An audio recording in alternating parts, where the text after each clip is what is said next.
Good evening, sweet world. Welcome to another episode of the Shotcallers podcast. This is the TNT trio back again, second week in a row for not inside the NBA because we are not in the NBA. I guess we'll call it outside the NBA, live from our apartments and our rooms.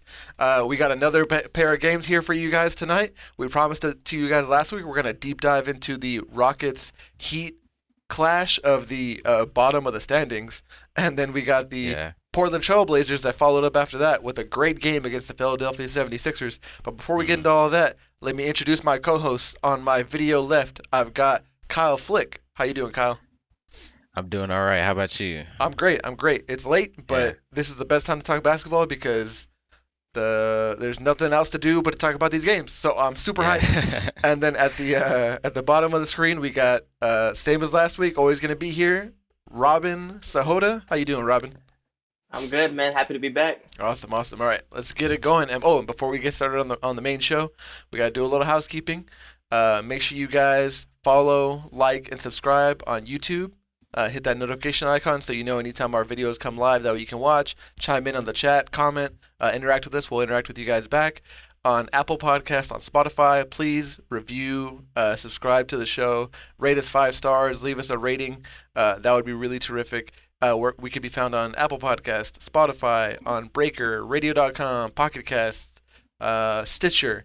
Anywhere podcasts can be found, our podcast can be found. So, and then the number one thing is tell someone you know if you like the show, if they like the NBA, to check us out, because I think this is going to be sort of a niche that only we fill, giving you direct feedback on games that happened in the moment as quickly as we can. So really excited about the way that this is going. I'm getting some good feedback so far. And if you want to chime into us directly, you can hit us on our social media handles, on Twitter, on Instagram, at Shotcallers Show on Twitter, and then on Instagram, _Shotcallers. And then finally, our Gmail inbox is always open. That's going to be shotcallershow@gmail.com, shotcallershow@gmail.com.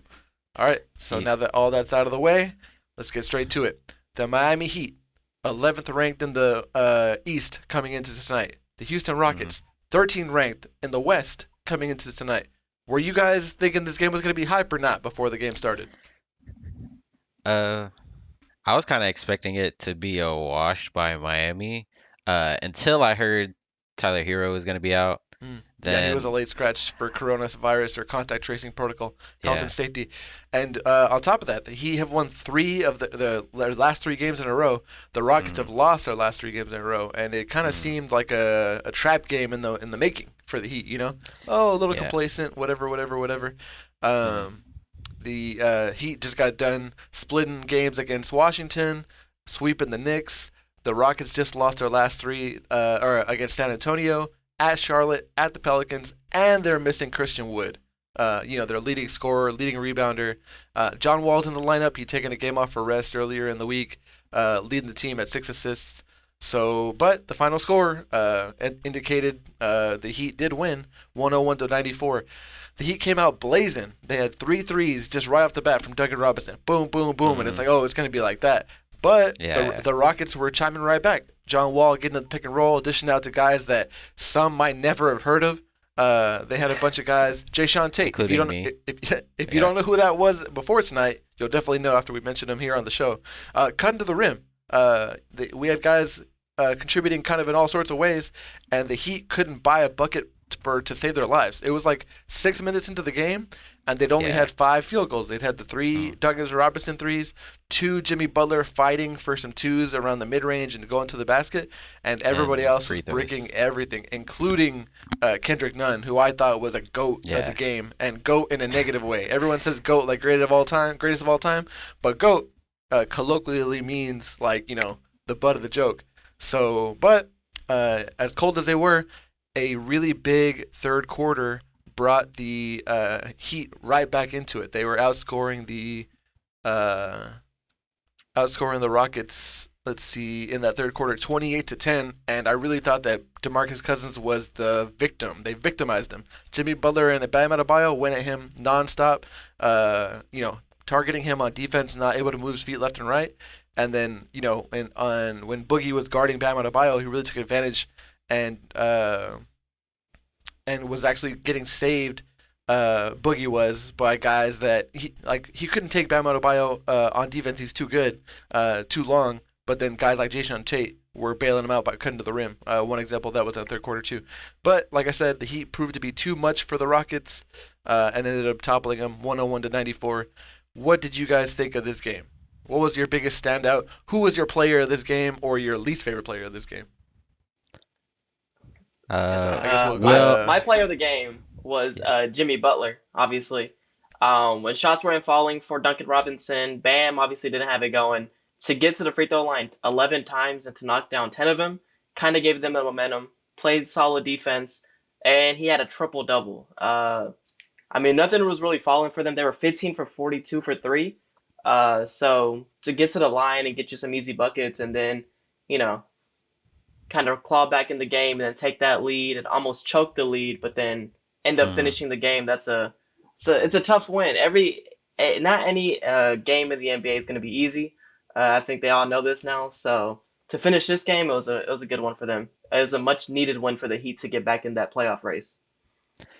Yeah, looking at these two teams, for defensive rating, they are both really good defensive teams. Like Houston is second since dropping or trading James Harden, and Miami is a bit above average at 11th out of 30th. So both of these teams have really solid defenses. Their offenses, on the other hand, they're more, rough around the edges, so to say. Especially with Houston, they're still working on chemistry issues. People are in and out of the lineup. Mm-hmm. This game, like Victor Oladipo went out, PJ Tucker went out, and he hasn't. I saw a stat where uh, he hasn't missed a game or he's played in like 266 straight games, including this one. Yeah, that dude is a And freak of nature. yeah, so their offense looked really, weird, and John Wall was hitting a couple threes. He would hit like two in a row, and then he airballed two in a row right back, and it's just weird. Like the main bright spots that I saw on Houston's offense was DeMarcus Cousins and Tate. He Tate was just a ball of energy. He was working his ass off and stuff. Trying to fill in the role that the other players left. And DeMarcus Cousins, obviously, uh, formerly he was an amazing uh Post post player, player. with the touch Yeah, from three. yeah, and but so he's trying to come back into that, and I saw flashes of that today, but he got in foul trouble, and even down the stretch in the fourth quarter, like he wasn't playing as much as I expected it to. Uh, Well, yeah, man. I thought he was a liability, of course, on defense. And then it's like, man, DeMarcus, like, I know that you've had a long, kind of tough career in recent years, and he's definitely got mhm, the touch around the basket. I love how he can still bully people, yeah. although he has to bully slightly smaller players these days because he's got kind of more of a thin frame after coming back from Hmm. rehab so many times. But can you be happy about something? Like, you're playing with John Wall, who you used to play at Kentucky with. You love this guy. He's playing Hmm. well. He's cutting to the rim with speed. He's diming you up.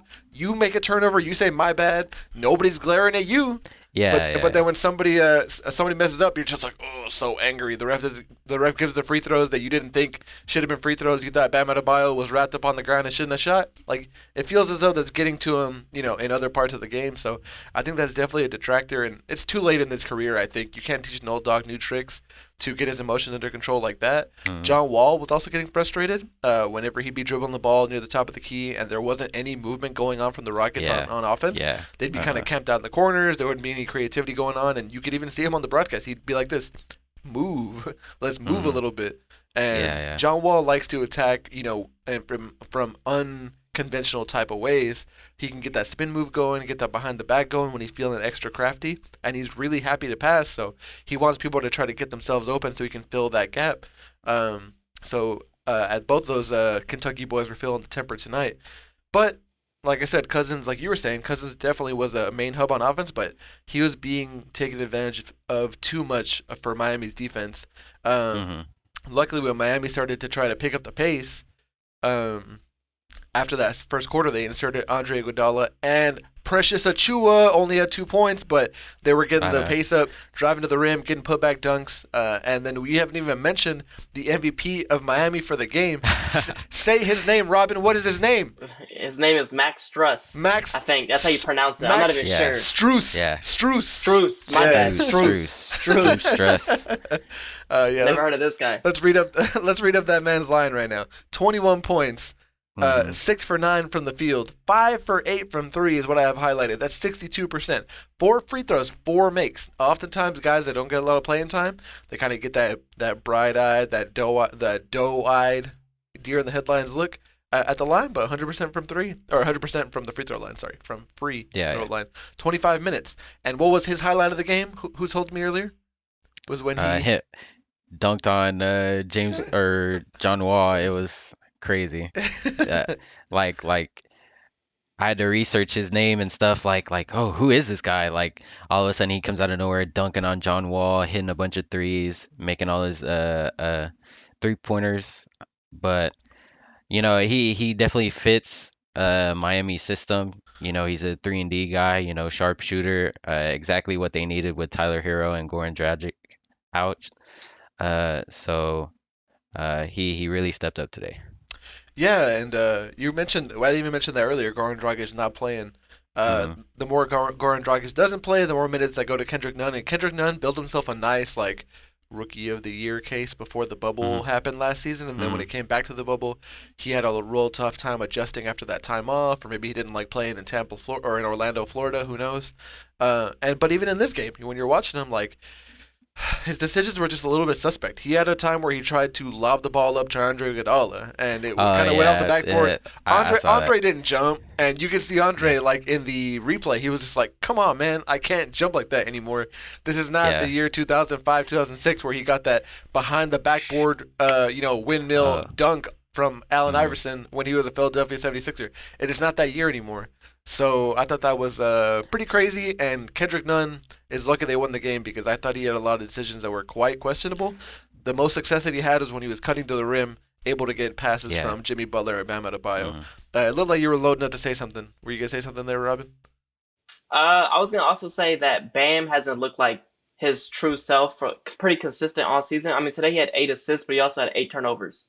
For them to make it as far as they did last year, he has to be probably their best ball handler, just because it seems like the NBA is getting to where most bigs they have the ball the whole time, and then all the teams that make it far, their bigs can pass. Anthony Davis, Jokic, even Embiid sometimes can dish it out for 3. I just feel like Bam's gonna be their playmaker for them when obviously Hero is gonna be out or whatnot. He's a spot up shooter as well. He can have the ball in his hands. But just all the injuries going on with this team this year, I think they got to rely on Bam a little bit more, and he has to deliver a little bit more than he did. Yeah, today. that's a good point. That's a really good point. And when you look at teams that want to have a lot of lineup flexibility, a lot of teams will take their center off the floor during the last 2 minutes of the game or clutch possessions of the game where they need to make a shot. They'll put all shooters on the floor. They'll put out Tyler Hero, Duncan Robinson, Jimmy Butler because he can handle the ball, and whoever's kind of hot at that moment, Goran Dragic. And you want Bam Adebayo to keep developing as a player. He only had 8 shots this game, 3 for 8. Not very high usage at all. He's a willing passer, as we know. But there's a year ago, Jimmy Butler was saying, if you don't take 1 3 per game, I'm gonna fine you. Jimmy will charge him money if he doesn't shoot a 3 per game. I think in an effort to develop his range and confidence and shooting ability. So I think it would be beneficial to him to try to look for his shot a little more and be a slight bailout threat, and being able to add another threat for Eric Spoelstra to unleash in circumstances like that at the end of games, because you want him out there. If he can survive on offense, he's definitely terrific on defense when he's healthy, and that just gives you another weapon that you can use in both ways and can let you not have to do a timeout to put your defensive personnel in and then another timeout to put your offensive personnel in whenever things are going back and forth, kind of like we did in the Trailblazers and Sixers game near the end with all those timeouts and stuff. But not to spoil what happened at the end of that epic game. But yeah, so great point on the Bam Adebayo.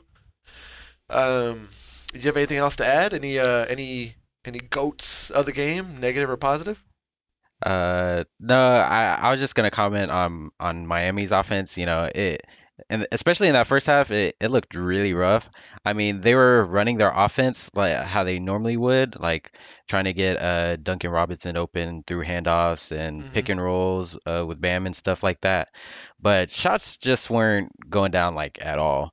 Uh, you know, Bam was missing easy shots, shots he normally makes. Uh, Even when you were watching the game, you could tell like he got frustrated at himself. So uh, he knows he could play better, and he had an off day. So I expect him to bounce back soon enough.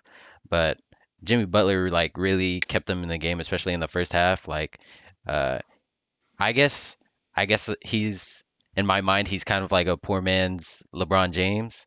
Mm. Uh, like he really like controls the game. Like he gets his teammates It involved. seems like he He chooses his spots, right? He's not yeah, forcing yeah, anything. Yeah. yeah. He creates offense when nothing's going on, and he keeps his team in the game, and he's a really great leader at the same time.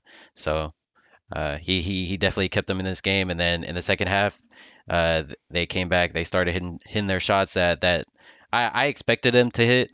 Because they were getting open looks in the first half, but they weren't going down. Like Kelly Olynyk wasn't hitting anything. Kendrick Nunn was missing stuff.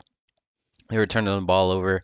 But in the second half, they definitely cleaned that up, and especially against a good defensive team like Houston.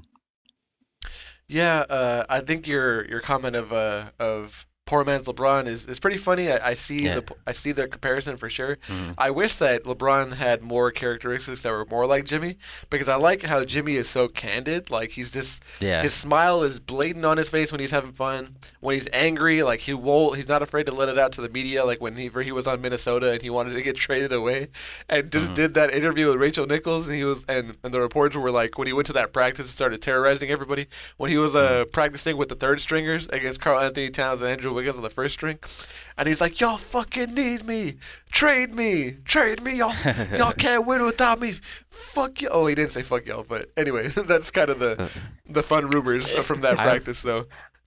I've never really understood like the Jimmy Butler hate, like oh he's like too hard or like he's not a good teammate or whatever. But I've always took those comments and just like they always made me perceive Jimmy Butler as like a dude that wants to win and wants to hold his teammates accountable Right, when and they're not working hard. he strikes me as a person because he always said that he loved being coached by Tom Thibodeau, and Tom Thibodeau is like notorious for playing guys a lot of minutes, expecting Hmm. them to be their best on defense, and just being really hard nosed overall.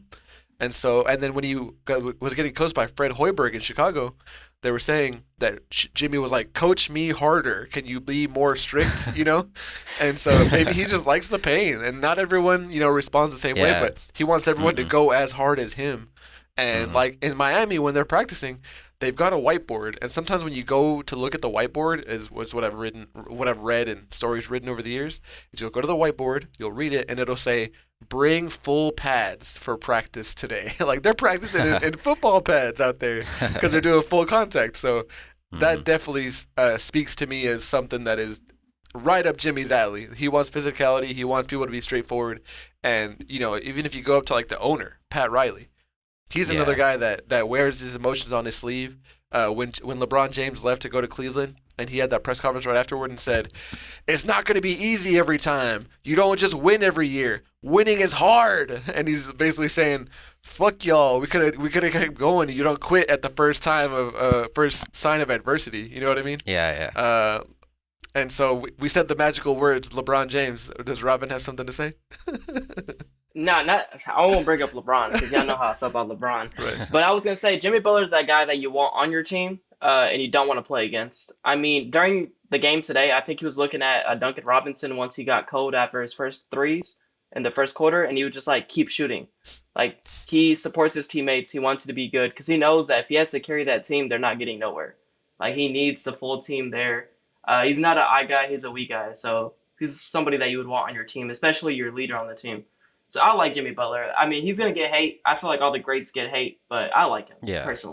Yeah, Hmm. for sure. A couple of I guess question marks about this game. Victor Oladipo, only 20 minutes, 2 for 6 from the field, 33% from the floor, 1 for 3 from three, one free throw made, 2 attempts. So not really getting to the line a whole bunch, but you can see bursts where he wants to go full speed, and he's still very fast. He's as fast as John Wall with the ball, I think, because John Wall has slowed down a little bit since he's been recovering. Although John Wall's still very fast. Hmm. De'Aaron Fox on the Kings has taken his place as fastest with the Yeah. ball. Um, but so just I guess a bit of a question mark if we see him again on the next TNT outside the NBA broadcast. I wonder what's going to come week to week. So that's another question mark for me. Y'all mentioned PJ Tucker like playing the most minutes, being the most Uh, available, the most durable. What do you yeah. think PJ Tucker's secret is? How is he always ready to play and put such a heavy toll on his body? He's not a spring chicken. He's like a 34-year-old chicken. Like, come on. Yeah, What is yeah. his secret? I don't know. I wish we could interview and ask him because I mean it must be like it must be his like nutrition and you take care of his body I got a and theory. I'll I DM his trainer and see what if good. we can get an interview. But I think Okay. like every player but breaks out, a new pair of shoes. The most famous ones Yeah. bring out a new pair of shoes every game. Michael Jordan was famous for it. I think LeBron does it too. But some players prefer to like actually break their shoes in and have well Hmm. worn shoes for game time. PJ Tucker is noted for having hundreds on hundreds of pairs of shoes, and I kind of learned this recently. I'm on my feet for my job. We all work at the same place, and they say that you want to wear a pair of shoes and give them at least one full day of not wearing them, or two, I think 2 days not wearing them, but so that you don't wear and tear them and ruin the support over time. Hmm. So I've been really rotating my shoes quite often, new pair every day, just like I'm in the NBA every time I go to work, and it's really had a positive effect on how tired I am at the end of the day. I wonder if PJ Tucker knew this a long time ago, and he's making sure to be really cognizant of his shoe wear. It wouldn't surprise me. Before we move on, I just want to give a quick prayer out to Victor Oladipo. He did get hurt. I Mm. think he was trying to get dunked on by the MVP Struce. And he left the game. Struce is trying to take everybody's life tonight. I guess I don't Yeah. know, but Victor left and also PJ Tucker left. So I hope they go get back. Houston was on a roll before a couple injuries happened. Yeah. Uh, and then we'll see. Victor has had a long road. Hope he gets back good.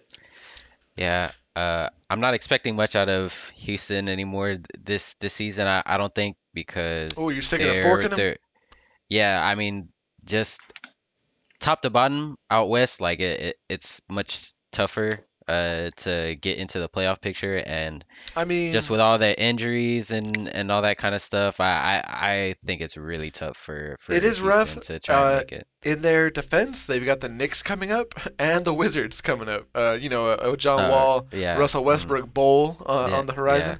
They do play Philadelphia after that, which definitely won't be easy because man, those guys. No matter the results of tonight's game, those They guys are play a hard. force. Yeah, they play hard for sure. And what I was gonna say after this, I mentioned that this is the battle of like the losers bowl. Hmm. Tonight when I Yeah. prefaced the game, but just with that one win, Miami went up to the ninth seed. They're 11 Yeah. 14. Uh-huh. Two more wins could put them up in the fourth seed, depending on how Boston and Indiana, if Indiana continues to slide, they haven't been playing super well.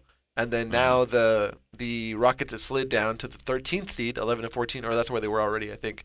But 3 wins for those guys brings them all the way up to the fifth seed. So we still Yeah. don't know. We're only about 30% of the way into the season, and we haven't even Hmm. hit the halfway mark where there's going to be an All-Star game and a break where people can heal up some more. I don't Hmm. think the Rockets will have any All Stars, even if there is an All Star game. So that could definitely be a prime spot for people to get healthy and maybe make kind of a spring towards a play-in game because you only got to be in the ninth or tenth Yeah. seed to try to get into the playoffs this year. So Hmm.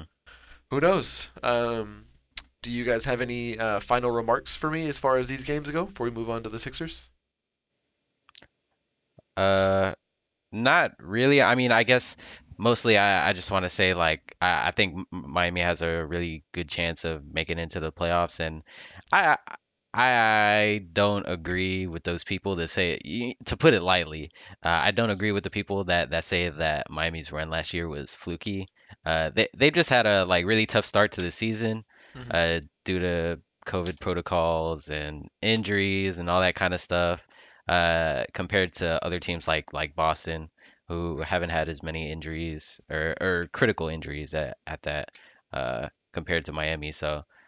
Uh, I'm looking forward to seeing what Miami could do at the end of the season. On one of these, upcoming weekly episodes, maybe we'll slide in some predictions to lock Hmm. in for the final one. There's lots of fresh content ideas for the listeners out there. So thanks for giving me that Yeah, one, Kyle. Robin, yeah. anything left, or do you want to move on to the next game? We can move on, man. Who wants to give us kind of the rundown on the events of this game? It was an exciting one. Uh, Kyle, Robin, who wants to take care of that one for us? Uh, I kind of prepared a little something Okay. something in my head. All right, Kyle, let's do it. All right. Well, Portland versus Philly, obviously the rematch from exactly a week ago. Uh, Portland came and took it to them, to Philly, Mhm. even though, Philly didn't have Ben Simmons, they still had Joel Embiid and the majority of their squad. But Portland didn't have, Damian Lillard, CJ McCollum, Nurkic, all of them, and they Four gave it to them. starters. Yeah, Yeah, yeah. exactly. Yeah, and so obviously Philly was looking to get some revenge, and at the start of this game, like both teams came out swinging. Like Damian had a hot start, 19 points in the first quarter, I believe. Uh, Embiid, he was doing his thing in the first half. Ben Simmons was scoring, which he hasn't been scoring super well. So Uh, that's a So surprisingly, yeah, yeah, yeah. not to make light of what you're talking about, because I'm Uh, definitely on the train of being impressed by what happened at the beginning of the game for both sides. But it's like mhm, Ben Simmons, 2 points. Everyone's like, God yeah, damn, two yeah, points. Like I'm yeah, hype. yeah. Two. So yeah, Yeah. yeah, yeah. I know I what you mean, mean. no, yeah, I mean he's had some like questionable like finishes around the rim, but today, he it definitely looked better and he was finishing strong as well. He had a couple dunks in there as well, and then Tobias Harris, playing really solid as well. Awesome. And then so, are you gonna bury the lead here? You gave us the beginning, but I think Yeah, everyone wants to know about the ending. That's what's gonna be on yeah, SportsCenter highlights all morning. But I guess we can uh, give them our take. y- yeah, and then at the ending, that's when things really got wild. It kind of looked like Philly was about to run away with it. Uh, but Portland's bench, kept them in the game. Like even though it was a really short bench, they got some quality minutes out of guys like Carmelo Anthony. Obviously, nostalgic Melo. It just hits me when he starts popping threes and hitting the pull-ups. Man, it hits different. Say the To words, say the Kyle. He had 12 straight points to start the yeah, fourth quarter. yeah, yeah. So. I mean, but yeah, he went off in the fourth quarter and helped.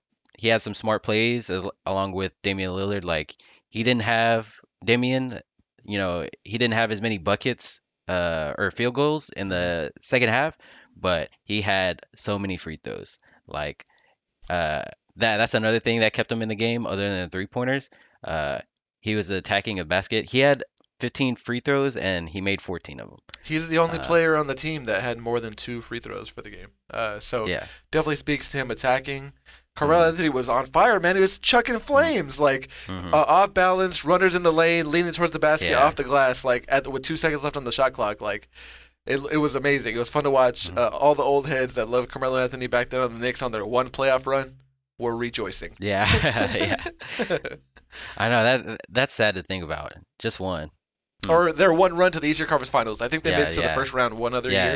yeah, But that yeah, J.R. Smith team, yeah. the you trying to get this pipe, J.R. Smith with Carmelo Anthony, like, that is one that will live forever in our hearts. So, Yeah, yeah. Robin, you got any man. rapid reactions from this one?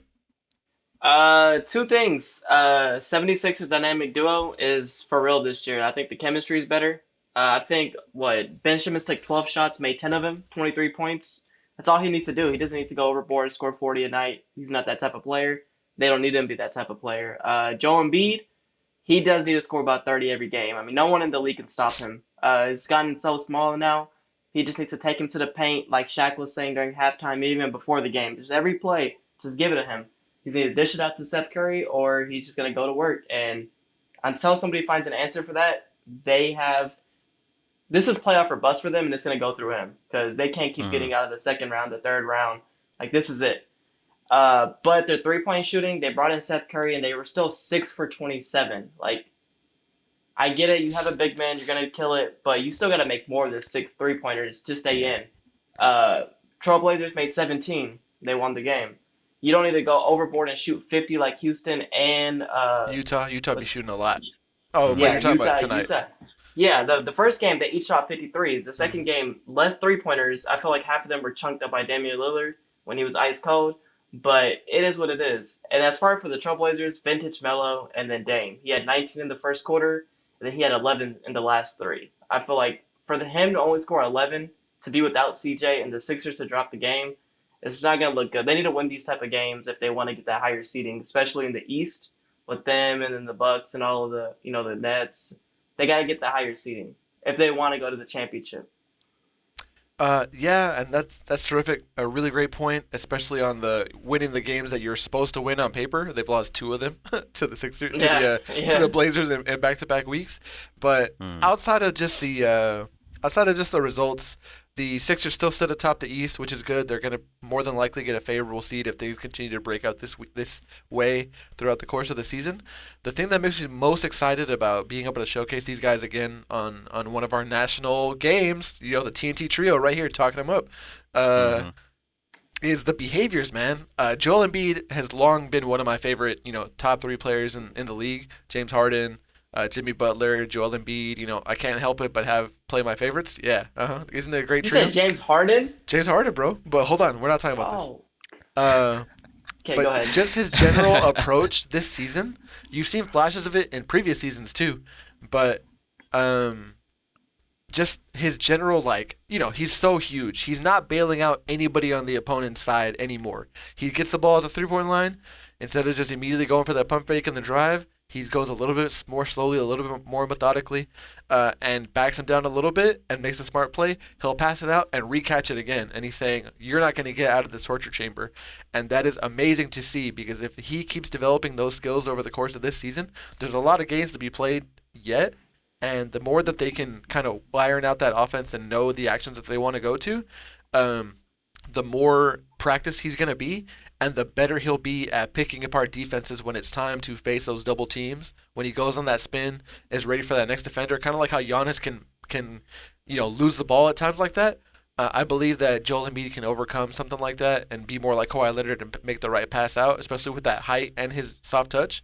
So the more he can continue to play the way that Doc Rivers has said, methodically and through the post, the more he's going to be able to make defenses bend to his will and have that offense clicking just a little bit more, especially when you have someone like Ben Simmons there to clean up the kind of messy, possessions that have gone awry. If there's a loose ball, he's athletic enough to go get it. He's long enough to get a rebound when he's in that dunker spot, and he's got the passing ability to get it out to someone like Seth Curry. So he's got a safety net if something goes wrong, but he's good enough and is showing he's good enough to dominate. Just like Shaq says, dominate, dominate, dominate, Mm-hmm. barbecue chicken. It's got to be like Yeah. that. So yeah, that's how I feel about that. I'm excited. Who do, Uh, who do you guys have as your goat of the game, negative or positive? mm, for me, I would say it's probably, well, I think it's probably easily Ben Simmons. He stepped up his scoring, which was, a big question. He stepped it up tonight. Um, and he was still doing his thing on the defensive end, like in the second half, like he was like really putting the clamps on Damian Lillard. Oh, And dude, it was yeah, like it like was like Yes. it was like it's not the right term, but it was like coffin corner. Like he made that half court line an extra defender against Damian Lillard. Yeah. It was yeah, like, how's he gonna get out of here? And yeah. Damian Lillard definitely is fast and has bursts of speed, but Ben Simmons is so quick laterally. I didn't know how he was gonna get out of there, and it didn't seem hmm like Damian Lillard's teammates on the Blazers were able to flash out and get an open pass. So man, it was crazy that they ended up getting the I win. Uh, I was really worried that in those situations that Ben Simmons was gonna force a turnover, hmm. but obviously Damian, he's very smart, and he doesn't make dumb mistakes like that. But that was the thing coming into the game. I felt. the 76ers had a favorable matchup against Damian Lillard because they had size in when it comes to guarding him. Mhm. And then on the opposite end, Portland isn't that great on defense, but on top of that, like they don't have really any guy to match up with Joel Embiid. I mean, like 90% of Who the does? NBA, Yeah. yeah, 90% of the NBA, can't match up with Joel Embiid. But, Enes Kanter isn't known for his defensive Yeah, he, prowess, he is known for the negative defensive prowess. Yeah, Like, yeah, it's just he's like a chair. Like put a chair out there. There was once a yeah. highlight video when Joel Embiid was first getting rehabbed fully. When he got drafted, Mm, he had a broken foot, and then like for a whole season he sat out. He basically redshirted the first year. The Philly way. Ben Simmons did the same thing. Markel Fultz pretty much did the same thing. Um, and he had these highlight videos where he was like spinning and dunking on his like trainers, like on his shooting coaches, or on a chair, and then the Ringer, a famous pop culture NBA site, had a video where guys were kind of having testimonials after having watched that video, and they're like, "Has anybody ever dunked on a chair like this?" Like, it was insane. Yeah. That's what you made me think of right now. yeah, So, so anyway, in his counter, the chair. That's him. The chair. You put him in the pick and roll, he's lost. yeah, so I fully expected Joel Embiid to go off, and he definitely had a great game. At 35 points, I believe, uh, 8 rebounds. But he could have. I feel like Philly could have gone to him more often. Uh, I feel like because Ben Simmons was playing so well, they're running it through him.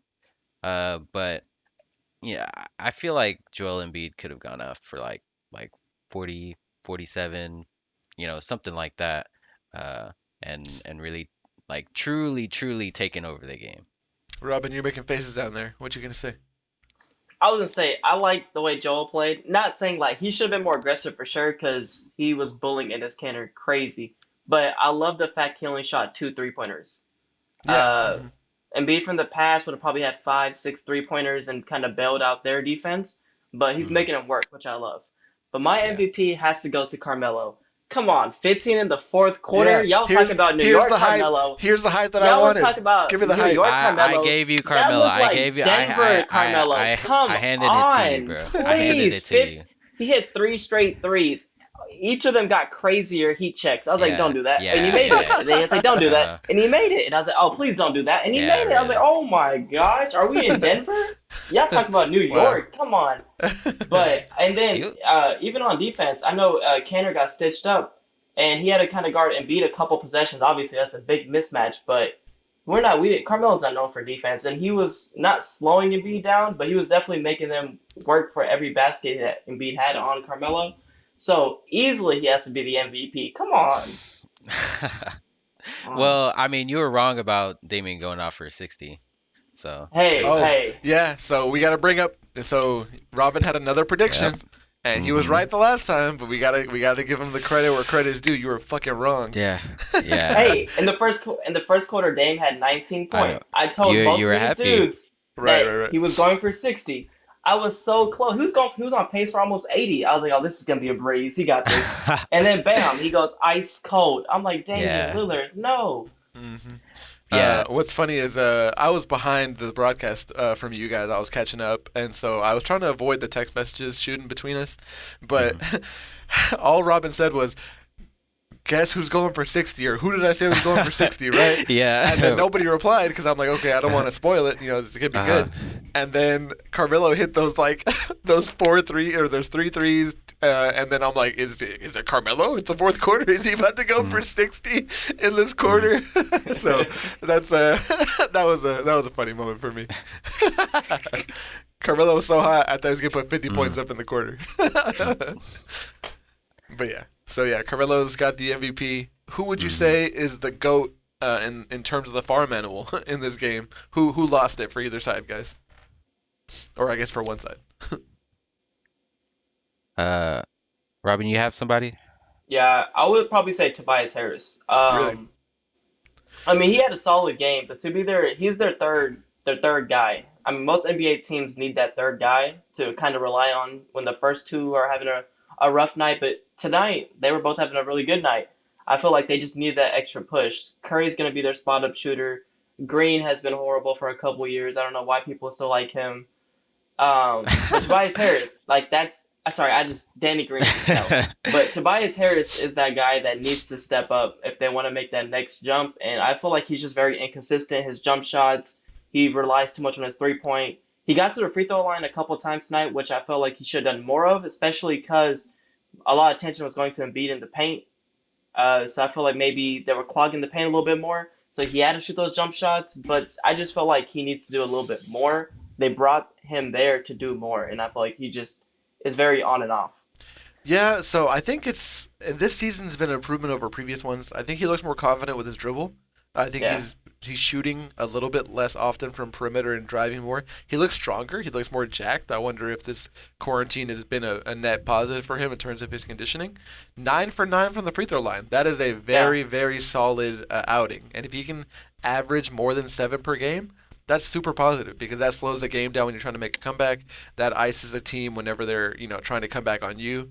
And so if that's a trend that we can see in coming Thursday night TNT trio breakdowns, that's gonna be positive for the Sixers for sure. 0 for 5 from three, that kind of hurts, but that's something that yeah, I try to avoid a lot of cliches myself whenever I'm talking about stuff, but that's something that you think will return to the mean. It seems like a streaky kind of thing. He's a streaky shooter, but 0 yeah, for 5 isn't going to happen all the time. Maybe he'll make Mm. yeah. one for 4, 2 for 5 would be great, 40%. So I think that that's something that can be seen as a positive. He did lead the team in minutes, which is good. I really liked how few minutes Joel Embiid played. I know it was a loss, but only Mm. 34 minutes when they're relying on him as hard as they do.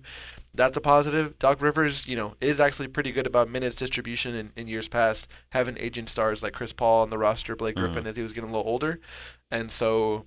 It's been mentioned by I feel like Charles Barkley, like Joel Embiid will have really hot first quarters in previous years, but then Mm. trail off in the second half, and that's got to be his conditioning. He came into the league chugging 4 Shirley Temples or sending the rookies to get 4 milkshakes from Chick-fil-A, to get on the bus, and he swears he didn't drink all the milkshakes, but he still ordered them. You're gonna eat them at some Mm. point. So I Mm. think conditions are gonna play a lot into a schedule like this, and if these guys can stay in shape, and if Danny Green can be serviceable and dribble a little bit, and Seth Curry, the positive about Seth Curry is you've got guys like Furkan Korkmaz, who can shoot, but he can't dribble in more than a straight line. Seth Curry can dribble diagonally and Yeah. then back in the other Yeah. direction, and that sounds so simple, but it's so important whenever the play's breaking down. So Mhm. I gotta say I'm really high on the Sixers, and this is the Sixers team that people wanted 2 years ago. Mm. A Mm. player cannot progress linearly. It doesn't work that way, and most teams don't progress linearly too. They're not going to go from the Mm. first round to the second round to the third round instantly. So I wonder how far the Sixers come this season. I'm really hyped for them. Congratulations again to the Portland Trailblazers. I don't want to bury anyone. What a great show of heart. Guys chipping in for 1 or 2 plays at a time. Derrick Jones Jr. with the long, offensive rebounds. Harry Giles with like a poke away. Harry Giles the Mm. third. Who knew where he was going to come from after he left the Kings? So, oh Anthony Simons. yeah, He was Anthony playing Simons well. showing up. Exactly. Stretching the Gary floor. Trent, Gary Oh, Trent he, Jr. Oh that yeah. goes without And, saying. and Yeah, the That we guy have to yeah. is, mention him. We have, yeah. I mean, Well, stepping up big, I no CJ, gotta mention him. Come on now. I I meant to mention him in the first half. He helped Dame start out the quarter like hot. Like he was having his threes, his like dribble, step back, or whatever it was. He was hot in the first quarter too. My counterpart, Charles Barkley, says that he's the hottest he's the hottest shooter in the NBA, or the streakiest shooter in the NBA, or something like that, in a positive way. 7 for 12 from or 5 for 7 from three, 7 for 12 from the field from the field overall. Led the team in minutes, and he's young. He can do it. That's for sure. And Mm. also, Gary Trent looks just like Patty Mills. If Patty Mills from the Oh Spurs yeah. went to the desert for Burning Man for like a week, like that's Gary Trent Jr. Is he Patty Mills Jr. really? Pull him up. You'll see that I'm right. Yeah. No. No. You just yeah. That hasn't hit me, but that definitely makes sense now that you mention it. I'm not gonna be able to Yeah, unsee that. yeah. I'm gonna think every time I think of Gary Trent now, I'm gonna just think of Patty Mills Yep. because of you. Yep. But uh, yeah. Oh, what's up, Kyle? I was gonna say on the 76ers though, when it comes to playoff time, I'll have to see it to believe it. They've been disappointments past years. Well, they When haven't been you know, healthy in a lot of years, which is so disappointing because it's like you want to say, oh, Ben Simmons wasn't in that first round series and they lost to the Heat, mhm. um, and that sucks, Well, right? yeah, that And you and wanna throw it out, right? You're like, oh, they didn't have Ben Simmons, yeah, but you're yeah, still losing a year of Joel Embiid's prime. It is his prime right hmm now, so you don't just get that year back, So it's I mean, disappointing. not only that, they had kind of a weird roster last season too, Hmm. with Al Horford and Ben Simmons, and not as much shooting. I was kind of more referring to the season before that, when they lost to Toronto. Hmm. Obviously, Toronto ended up being the champions, but still, I think we expected more out of the 76ers. And so when it comes to this season, when it comes to playoff time, I'll see it. When I see it, I'll believe it. Yeah, I guess that's fair. Normally, I'm just like, oh, it's so easy to be skeptical, but Hmm we'll see how the season unfolds. For me, I'll believe Milwaukee in the playoffs when I see it because Yeah, yeah. Giannis is Oh, I'm go the ahead. same there. Hmm. You got? Did I spark something final in you, Robin? Before we wrap this up. I mean, if it's me though, I'm gonna believe more in Milwaukee than I will in Philly. I feel like Milwaukee took the right steps in the offseason. They got a couple nice pieces. I really love the addition of Drew Holiday, Torrey Craig. Hmm. I just That's a whole different episode, I guess. But I just really like Milwaukee. But no, I agree. There's a Uh, couple teams that I have to see it to believe it. I just feel like they have that hump they just cannot get over. mhm. And you can't say, oh, they got this guy now, they can do it. You just got to see it because you never know how they're going to perform in the playoffs. Well, and like it's really easy to say nebulous things for a lot of people. You're like, oh, see it to believe it. They've never done it before, and they got to do it for me to believe. And by it, what I mean is, when they face the top defense, are they going to be able to respond? Are they going to be hmm able, when someone's getting clamped up, are they going to go to Plan B and Plan C and be able to execute properly? Is that what you guys mean by see it answering the defense? Yeah, yeah, because I mean, like today, they shot 27 three-pointers, made six of them, but they played their type of offense and almost beat the Blazers team.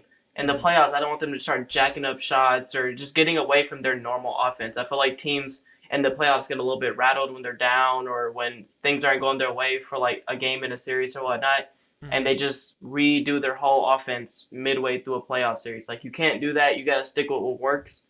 You got to make adjustments. That's the big thing. Yeah.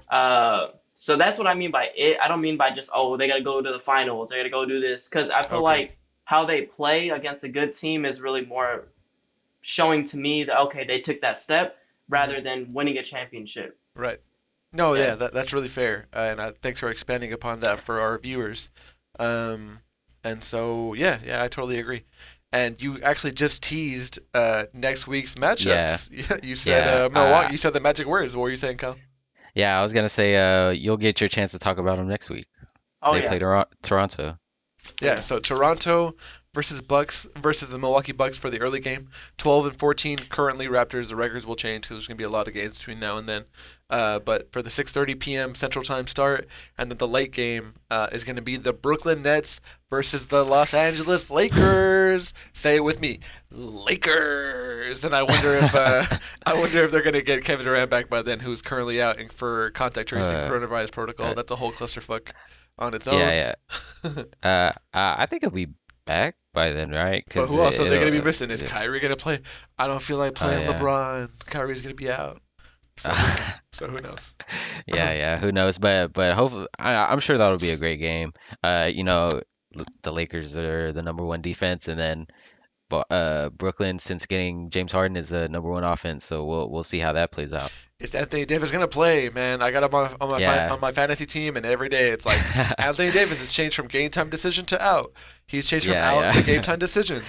Like so annoying. I need the hmm Lakers to get up for the game, be excited, hmm and actually give a shit because they've been beating all sorts of teams, but they've only been given a shit for one quarter because that's all that you need when LeBron James is on the team and he knows exactly how to win. hmm Going to overtime three times in a row, and I think did he Yeah. win all three? Yeah. So Yeah. I think they won all hmm three. Twice so against OKC back to back as well. yeah, Yeah. so that's Yeah. the not even Dort could stop the king. I know. He played really good defense, but it takes a team effort to stop LeBron. It takes a village to stop LeBron James. So yeah, that's all I got for these two games. I thought they were really Mhm. awesome to watch. Thanks for breaking them Mhm. down with me, guys. Anything that you guys want to say before I sign us all off? I have a quick question, real quick for y'all. Sure. Who do y'all think is the MVP front runner so far? Oh, I mean, I'm biased. I'm gonna say Joel Embiid, despite the outcome of tonight's game. I think him stepping forward in his play style, stepping forward with his play style, going towards the basket, operating in the post as a hub, and really dominating barbecue chickening players. I'm gonna have to vote for him.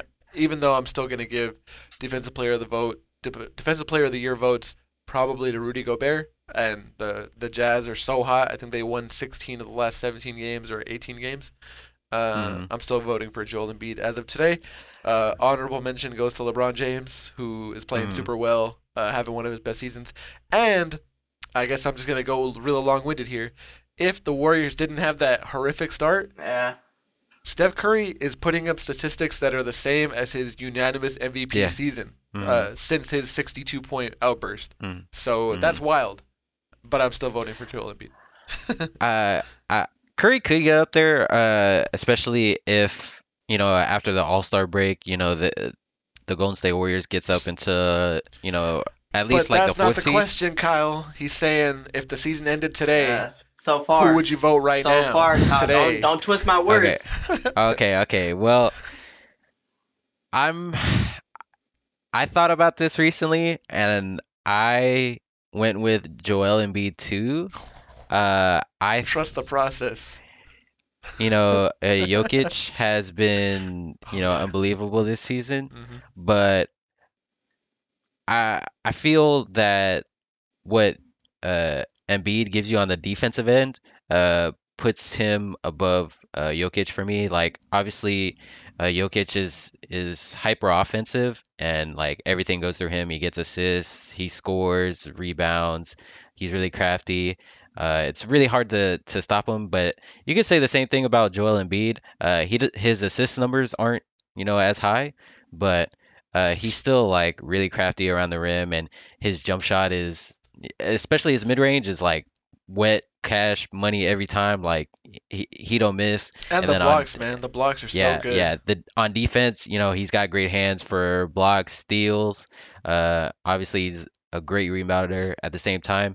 It's definitely refreshing, in a way, to see big guys Yeah. Yeah. for front runners for MVP. I low key do want LeBron James to, like, if Oh, LeBron James God. won MVP, like I would not be upset. I'm like he's 36 and he's converted his game in a way to where he's like still super efficient. Like his his 3-point percentage is the highest of his career, I believe. hmm Uh, Yeah. but so just like his longevity, like the story's there for Embiid or LeBron for me. Yeah, and I just want to give Jokic some praise as well. Jokic is Mhm. not a negative defender. He's smart. He can slide his feet Mhm. since he lost that weight last season. He knows where to be. It's pretty rare that he Mhm. has a blown coverage like that. But I Mhm. think Joel Embiid brings a little more on both Yeah. sides, for Yeah. sure. And you got to Mhm. punish him a little bit for the record. Denver is 13-11; they're seventh in the West, as opposed to Yeah. the Sixers being top of the East. So Mhm. that counts in every year that you're not trying to Mhm. slander James Harden and give Russell Westbrook an MVP that he shouldn't win. So if you're gonna factor in a record, you got to go with Joel Embiid right now, and that's gonna be where I'm gonna end the podcast. Is there anything else that you guys want to say after that, And- Robin? No, No, we're good? that's Okay. you're good. You're good, Well, man. You're good. well, Uh, we'll come for you for no James Harden slander another time. Hey, next Sounds week. good. It'll be next week. We'll Oh, sign yeah. up next week. Yeah, When yeah, even. yeah. Ooh, unless James Harden torches the Lakers the way that he torched Golden State in January a couple years ago when Kevin Durant stepped out of bounds, like all the way out of bounds. In Oh Golden yeah, State. yeah. But we'll go down memory lane on that one next week if the games aren't exciting. All right, guys. So thank you guys for joining me on another episode of Outside the NBA. please follow us on Instagram. That's _shotcallers. On Twitter, that's at Shotcallers Show. Send us an email to our email inbox. That's shotcallarshow@gmail.com. We're actively checking all these inboxes. So if you need any interaction, we're here for you. Thank you for watching on YouTube. I'll have this up as soon as I can. What were you going to say, Kyle? I was gonna say you should be like a YouTuber, Rich, and be like, oh, all the links are in the description below. You can follow us there. Don't forget to like and subscribe. Oh, for sure. But for the audio Yeah. only, if they're only listening, what if they want to just get it in their brain, in their ear holes? Uh, So follow us on Apple Podcasts, subscribe, rate, review the show. Let someone know. That's the number one way to get someone to actually do something is tell them to Yeah. do it. So yeah, if you share have a us on friend, Twitter. yeah, if you get a friend that likes the NBA, please let us join their basketball media consumption cycle. So Apple Podcast, Spotify, like and subscribe. Thank you guys for listening. We'll see you guys next Thursday. I'm Rich. That's Robin. That's Kyle. We are the Shot Callers, and we will see you guys next time. All right, y'all be easy.